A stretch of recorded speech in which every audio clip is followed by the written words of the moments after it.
जो हमें देख रहे हैं, वॉच कर रहे हैं, हम उन्हें भी मिलकर merry Christmas and happy new year कैमरे की तरफ देख के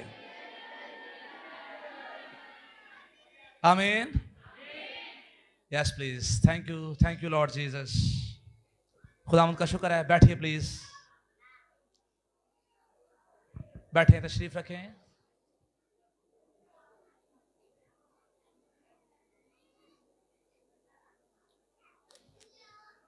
जी आप रेडी हैं वर्शिप करने के लिए?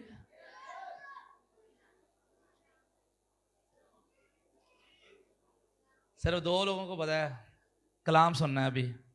आमीन। कलाम मुकद्दस में से अफशा, कलाम मुकद्दस में से यूहन्ना की मार्फत लिखा गया अंजीली बयान, उसका पहला बाब, उसकी 10वीं आयत मुकद्दसा से 13वीं आयत मुकद्दसा। यूहन्ना रसूल की मार्फत लिखा गया अंजीली बयान, उसका पहला बाब, उसकी 10वीं आयत मुकद्दसा से 13वीं आयत मुकद्दसा मैं आपके सामने पढ़ने लगा हूं। इधर लेकर आओ, इधर लेकर आओ। और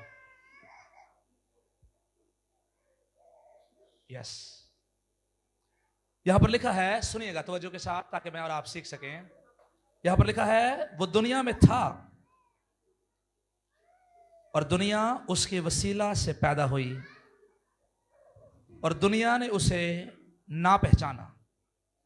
वो अपने घर आया और उसके अपनों ने उसे कबूल ना किया, लेकिन जितनों ने उसे कबूल किया उसने उन्हें खुदा के फर्जंद बनने का हक बख्शा, यानी उन्हें जो उसके नाम पर ईमान लाते हैं। वो ना खून से, ना जिस्म की ख्वाहिश से, ना इंसान के इरादा से, बल्कि खुदा से पैदा हुआ।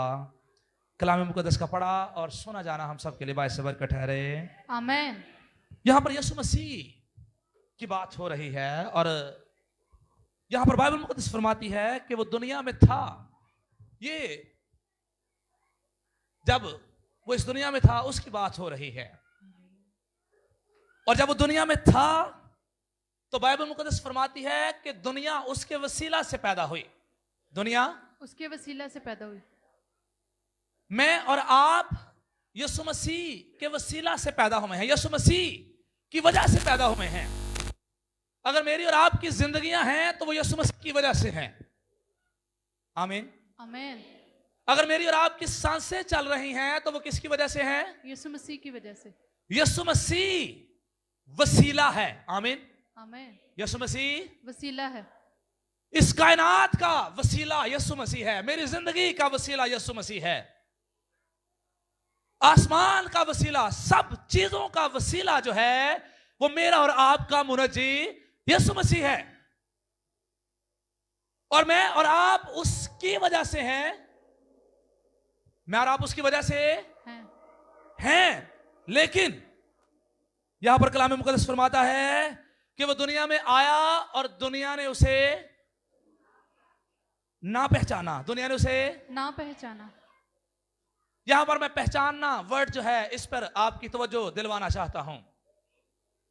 आप अक्सर देखिए, कभी कभी मैं और आप जल्दबाजी के अंदर हों, कभी कभी मैं और आप जल्दबाजी में हो, तो मोस्ट ऑफ टाइम मैं और आप शिकवे करते हुए जिंदगी से नजर आते हैं। हम कहते हैं कि यार ਉਹ ਤਾਂ ਤੁਹਾਡੇ ਕੋਲੋਂ ਲੰਘੇ ਹਾਂ ਤੇ ਲੇਕਿਨ ਤੁਸੀਂ ਮੈਨੂੰ ਵੇਖਿਆ ਵੀ ਨਹੀਂ ਸੀ ਹੈ। ਤੁਸੀਂ ਮੈਨੂੰ देखा भी नहीं था। ਤੁਸੀਂ ਮੈਨੂੰ ਵੇਖਿਆ भी नहीं सी। ਵੇਖਿਆ ਵੀ ਨਹੀਂ ਤੇ ਤੁਸੀਂ ਅੱਗੋਂ ਕਹਿੰਦੇ यार ਮੈਨੂੰ पता नहीं। और अब पता क्यों नहीं चला? क्योंकि हमने तवज्जो नहीं की। तवज्जो नहीं की। नहीं की, और तवज्जो ना देने की वजह से मैं और आप पहचान नहीं सकते कि ये हमारा भाई है, बहन है, रिश्तेदार है, और हम गुजर गए या हमने तवज्जो नहीं दी। इसका मतलब यह है कि पहचानने के लिए मुझे और आपको तवज्जो देनी पड़ेगी। पहचानने के लिए मुझे और आपको तवज्जो देनी पड़ेगी। लेकिन यहां पर खुदा का कलाम फरमाता है कि दुनिया ने उसे ना पहचाना। दुनिया ने उसे ना पहचाना। इसका मतलब है दुनिया ने उस पर तवज्जो ना दी। और हम में से भी बहुत सारे ऐसे हैं, वो दुनियादारी की जिंदगी गुजार रहे हैं, लेकिन मेरी और आपकी तवज्जो यीशु मसीह की तरफ नहीं है। मेरी और आपकी तवज्जो यीशु मसीह की तरफ नहीं है। बहुत सारी चीजों की तरफ मैं और आप तवज्जो देते हैं। मैं और आप अपने कपड़ों की तरफ तवज्जो देते हैं। मैं और आप रिलेटिव्स की तरफ जाने की तरफ तवज्जो देते हैं। मैं और आप बहुत सारे काम करने की तरफ तवज्जो देते हैं, लेकिन मैं और आप खुदावंद की तरफ तवज्जो देने के लिए तैयार नहीं है। या मेरी और आपकी तवज्जो का मरकज यीशु मसीह नहीं है। और यही बाइबल कह रही है कि दुनिया ने उसे ना पहचाना, दुनिया ने उसे ना पहचाना। नहीं पहचाना। और मैं इसका सबूत देना चाहता हूं आपको। आप में से बहुत सारे ऐसे होंगे, आप में से बहुत सारे ऐसे हैं जो दुनियादारी के काम करने के बाद थक जाते हैं, और जब खुदा की बारी आती है तो वो कहते हैं हम ये काम करके थक गए थे, इसलिए हमसे ये हुआ ही नहीं है। इसका मतलब क्या है? हमें दुनियादारी के कामों की पहचान है, लेकिन खुदा की पहचान नहीं है, खुदा की पहचान नहीं है। और अगर मुझे पहचान हो जाए कि वो बादशाहों का बादशाह और खुदावंदों का खुदावंद है, तो साढ़े जो की दाल आएगा ना, कभी नहीं। तो सीधा क्यों लाने पे हैं? क्योंकि अभी तक मुझे और आपको पहचान नहीं हुई, नहीं हुई। पहचान नहीं है कि वो बादशाह है, पहचान नहीं है कि वो अदालत करेगा, पहचान नहीं है कि वो अदालत करेगा। और याद रखिए, मुझे और आपको अब ये सीखना है कि अब यीशु मसीह जो है वो जज के तौर पर आने वाला है। किसके तौर पर? चर्च के तौर, किसके तौर पर? चर्च के। मैंने एक स्टोरी सुनी और शायद गाल पर मैंने पहले भी सुनाई हुई है। एक खतून वो ड्राइविंग कर रही थी और ड्राइविंग करते करते उसने एक शख्स को टक्कर मारी, और शख्स को टक्कर मारने के बाद वो शख्स मर गया। वो शख्स मर गया। और जब वो शख्स मर गया तो उसका केस जो है वो अदालत के अंदर गया। उसका केस अदालत के अंदर गया, और अदालत के अंदर गया तो वहां पर उसे एक ऐसा वकील मिल गया, वो उसकी सिफारिश करता है, वो उसके बदले में खड़ा होता है, और जैसे कैसे भी करके उसकी सजा जो है माफ करवा देता है। उसकी सजा माफ करवा देते, उसकी सजा माफ करवा देते। और जब उसकी सजा माफ हो जाती है तो अब फिर वो दोबारा से गाड़ी ड्राइव करती है। अब फिर वो दोबारा से गाड़ी ड्राइव करती और जब फिर वो दोबारा से गाड़ी ड्राइव करती है तो अब फिर से वो एक शख्स को मार देती है। अब फिर से वो है। एक और शख्स को मार देती है, और फिर से जब एक शख्स को मार देती है तो अब फिर से उसे अदालत में लाया जाता है, और अब वही शख्स जो पिछली दफा वकील था जिसने उसे छुड़वा दिया था, अब वो जज की कुर्सी पर बैठा हुआ है। अब वो जज की कुर्सी पे बैठा अब वो जज की कुर्सी पे बैठा तो वो औरत बड़ी खुश होती है, कहती है ये तो कमाल हो गया, ये तो कमाल हो गया। जब ये वकील था तो तब इसने मुझे छुड़वा दिया था, अब ये जज है, हुण भी मेरिया मौजा लग गई, हुण भी मेरिया मौजे लग गई। जो वकील सी उदों इन्हें मेरी सजा माफ करवा दी सी, ते हुण जज जज हुण ते सारा काम ही इहदे हथ च वे, ते हुण भी मैं बच जाऊंगी। लेकिन अब वो जज जो है फैसला सुनाता है कि इसे सजाए मौत दी जाए, इसे सजाए मौत दी जाए। और जब वो फैसला सुनाता है तो वो औरत, वो खतून जो है वो चिल्लाना शुरू कर देती है, वो रोना शुरू कर देती है, और वो कहती है कि पिछली मर्तबा भी जब मैं कत्ल करके आई थी तो तू वकील था और तूने कुछ ऐसा करके मेरी जान छुड़वा दी थी, मेरी सजा माफ करवा दी थी, और अब तो तू जज है और फिर तूने मुझे सजाए मौत क्यों दे दी? तो वो जज कहता है जब मैं वकील था तब मेरा काम ही सिफारिश करना था, तब मेरा काम ही सिफारिश करना था, और मैंने सिफारिश की, मैंने तेरी वकालत की और तेरी जान छूट गई। लेकिन अब मैं जज हूं और मैं बेइंसाफी नहीं करता, अब मैं इंसाफ के साथ, रास्ते के साथ फैसला करूंगा। और अब मैं आपको बताना क्या चाहता हूं, यीशु मसीह अब बाप की दाहिनी तरफ बैठा हुआ मेरी और आपकी वकालत कर रहा है, मेरी और आपकी वकालत कर।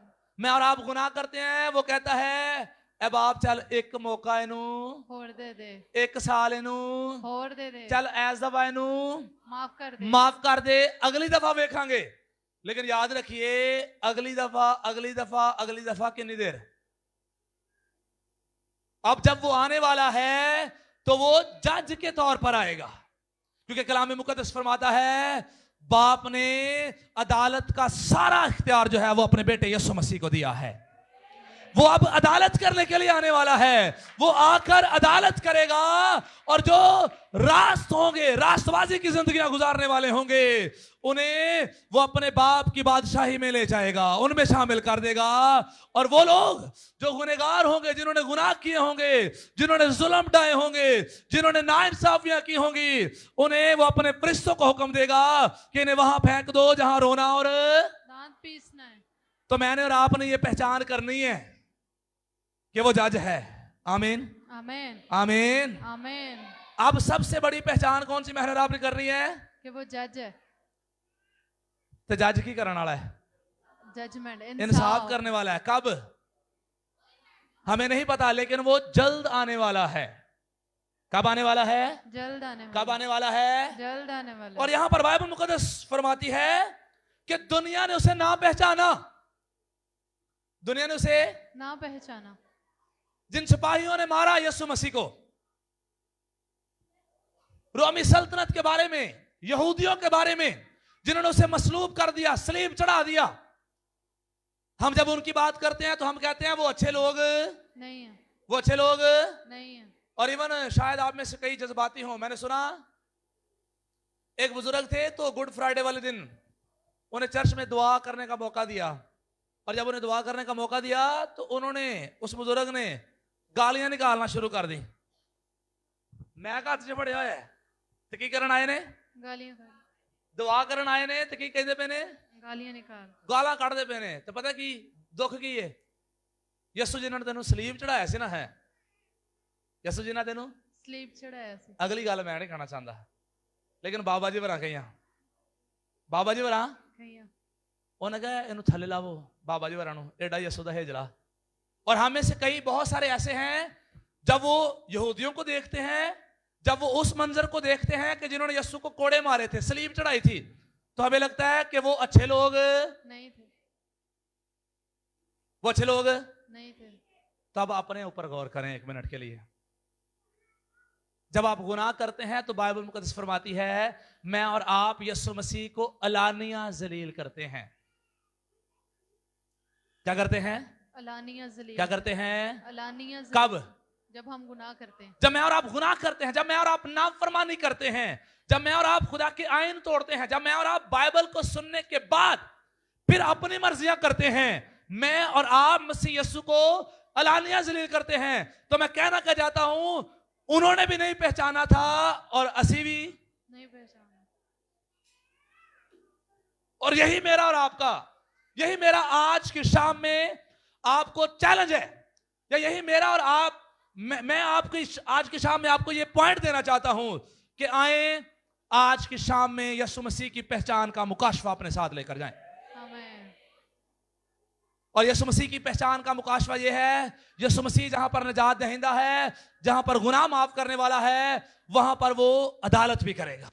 आमीन, आमीन, आमीन। और मैंने और आपने ऐसे जिंदगी गुजारनी है कि अगर मुझे लाइन में खड़ा किया जाएगा यीशु के सामने, तो मैं आसमान की बादशाह में दाखिल हो सकूं। ये ना हो कि वो मुझे कहे कि इसे वहां फेंक दो जहां रोना और दांत पीसना है। दुनिया ने उसे, लेकिन आए अपने साथ वाले को कहें, दुनिया ने बेशक नहीं पहचाना, लेकिन आप यीशु को जरूर पहचाने। दुनिया ने बेशक कहें अपने साथ वाले को, लेकिन आप यीशु को जरूर पहचाने। दुनिया ने बेशक यीशु को नहीं पहचाना, लेकिन आप यीशु को जरूर पहचाने।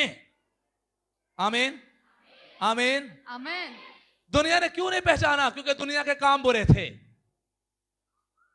तरीकी नूर को कभी कबूल नहीं कर सकती, लेकिन जो उसके बेटे की शम्मा से जलने वाले हैं, जिनके दिल उसके बेटे के नूर से जल गए हैं, वो यीशु मसीह के बगैर जिंदगियां गुजार ही नहीं सकते। उन्होंने तो एक मिनट जड़ा है वो भी यीशु तो बगैर नहीं गुजरदा। जिन्होंने दिल यीशु दे नाल लग गए हुए ने, जिन्होंने दिल यीशु दी शमा दे नाल रोशन हो गए हुए ने, वो अपना एक मिनट जड़ा है वो यीशु मसीह दे नाल गुजारना चाहते हैं। आमीन, आमीन, आमीन। और यहां पर फिर देखिए, वो अपने घर आया, वो अपने घर आया, वो अपने घर आया, और उसके अपनों ने उसे कबूल ना किया। ਅਸੀਂ ਕਹਿੰਦੇ ਹਾਂ ਯਿਸੂ ਸਾਡਾ ਆਪਣਾ ਵੇ, लेकिन घरों नू कबूल नहीं करता बाहर कढ़िया होया है, उन्हें कबूल करने को तैयार नहीं है क्योंकि मैं और आप पहचान करने के लिए तैयार नहीं है। मैं और आप पहचान करने के लिए तैयार नहीं है। आप में से कोई बता सकता है यीशु आपका क्या है? निजात देता है और अच्छा दोस्त है, अच्छा दोस्त है और बड़ा भाई है, बड़ा भाई है, शिफायत करने वाला है और उस्ताद है, दोस्त है, मालिक है, दुल्हा है, चरवाहा है, डाल है, सिपर है, हमारी कुमक है। आमीन। आमेन हमारा बादशाह है, आमेन हमारा खुदावंद है। आमीन। आमेन हमारी मजबूत चट्टान है। आमेन आमीन आमेन आमीन। आमेन हमारा दोस्त है, हमारा हरावल और चंडावल है, हमारी जिंदगी है, हमारी सच्चाई है, हमारी बरकत है, हमारी ताजगी है, हमारा वो सब कुछ है। और जब मैं और आप सब कुछ उसे मान लेंगे तो फिर मैं और आप आसमान की बादशाह में दाखिल हो सकेंगे। आमेन। उसके अपनों ने उसे कबूल नहीं किया और अपने कौन ने? ये गैरों की बात नहीं हो रही। ਅਸੀਂ ਕਹਿੰਦੇ ਆ ਉਹ ਯਿਸੂ ਨੂੰ ਨਹੀਂ ਮੰਨਦੇ, ਉਹ ਯਿਸੂ ਨੂੰ ਨਹੀਂ ਮੰਨਦੇ, ਉਹਨਾਂ ਦੀ ਗੱਲ ਨਹੀਂ ਹੋ ਰਹੀ। ਸਾਡੀ ਗੱਲ ਹੋ ਰਹੀ ਏ ਜਿਹੜੇ ਅਸੀਂ ਕਹਿੰਦੇ ਨਾ ਮੈਂ ਯਿਸੂ ਦਾ ਵਾਂ, ਅਸਾਂ ਯਿਸੂ ਨੇ ਕਬੂਲ ਨਹੀਂ ਕੀਤਾ ਹੋਇਆ। ਕਿਹਨਾਂ ਨੇ ਕਬੂਲ नहीं ਕੀਤਾ ਹੋਇਆ? हमने यीशु को कबूल बुलंद आवाज में। असी यीशु को कबूल नहीं किया। यहां पर गैरों की बात नहीं हो रही, यहां पर गैर मज़हब की बात नहीं हो रही, यहां पर हिंदुओं की, हमारे मुस्लिम भाइयों की, सिखों की बात नहीं हो रही, बुद्ध मत की बात, नहीं हो रही। किसकी बात हो रही है? हमारी बात अपनों की। किसकी? अपनों की। यीशु मसीह अपनों में आया, हमारे दरमियान आया और हमने उसे कबूल ना किया। तो ये मेरे और आपके लिए लम्हा फिक्रिया है कि मैं और आप जो यीशु मसीह को अपना कहते हैं, मैं और आप यीशु मसीह के साथ कितनी जिंदगी गुजार रहे हैं? कितना टाइम है मेरे और आपके पास यीशु के लिए? क्या मैं और आप यीशु के लिए कर रहे हैं या क्या मैं और आप यीशु के लिए करना चाहते हैं कि बस दुनिया से आए उन्हें चले जावांगे? कोई मकसद लें अपनी जिंदगी में, कोई पर्पस लें अपनी जिंदगी में। और वो पर्पस यही हो सकता है कि मैं अपनी सारी जिंदगी खुदावंद को जलाल देता रहूंगा। वो पर्पस ये भी हो सकता है कि मैं सारी जिंदगी गीत गाता रहूंगा। आमीन। आमीन। ओदी हमदा सनावा चे, ओदे जलाल आस्ते, उन मुबारक कहने आस्ते सदा मेरे होंठ जड़े ने खुले रहणगे। आमीन। यही मकसद ले लो। मैं सारी जिंदगी दुआ करता रहूंगा, खुदावंद को मुबारक कहता रहूंगा। यही मकसद ले ले अपनी जिंदगी में। मैं अपनी सारी जिंदगी अंजील सुनाने के लिए वक्फ कर दूंगा। मैं अपनी सारी जिंदगी मिशन के काम के लिए दे दूंगा। मैं अपनी सारी जिंदगी कौमों और कबीलों को निजात सुनाने के लिए दे दूंगा। मैं अपनी सारी जिंदगी खुदावंद के लिए बीज बोता रहूंगा। मैं अपने बच्चे खुदावंद को दे दूंगा। कोई मकसद लें अपनी जिंदगी के अंदर और कुछ करना शुरू करें। लेकिन हम में से बहुत सारे ऐसे होंगे जिन्हें कोई नहीं पता कैसे अपनी जिंदगी से यीशु वास्ते की करना है। क्लियरली बताइएगा किसके पास कोई मकसद है और उसको वो 6 महीने साल से कर रहा है सही तरह से और आगे भी करेगा। कोई मकसद ताड़े को खुदावंद वास्ते तो उन्होंने तुम पिछले 6 महीने तो कर दे हो। वो ऊंचा हाथ दिखाएं। यस, कुछ है। इसका मतलब क्या है? बाकियों के पास कोई मकसद है। सानू की कहते आओ दुआ करिए, यही कहना ठीक है जी, मिल के दुआ करने। सानू कहते आओ विजिट ते चलिए, यही कहना चलो जी विजिट जान नूं तैयार। सानू कहते चलाओ जी अज वर्शिप, अब इबादत है, अज इबादत चाहिए, लेकिन मकसद कोई नहीं है। मकसद कोई नहीं है, कोई प्लान कोई नहीं है, कोई पर्पस कोई नहीं सेट किया हुआ। लेकिन आए पर्पस सेट करें अपनी जिंदगी में। आमीन। आमीन। और ये मकसद सेट करना ये मेरी और आपकी जिंदगी का यीशु मसीह के लिए बेहतरीन तोहफा होगा। आमीन। आमीन आमीन। आमीन आमीन। आप चाहते हैं कि यीशु मसीह को गिफ्ट भी दिया जाए? आमीन। दिया जाए? यस। कुछ देना चाहते हैं आप यीशु को? यस। जो देना चाहते हैं वो अपना हाथ दिखाएं। पैसे नहीं चाहिए तुहानू, पैसे नहीं चाहिए। ये ना कि इस तो बाद पादरी साहब कह गए पर्स खाली करो तो थे नहीं। पर्पस, मकसद। और मकसद क्या है? आंखें बंद करेंगे हम और आए किसी मकसद के लिए जीना शुरू करें।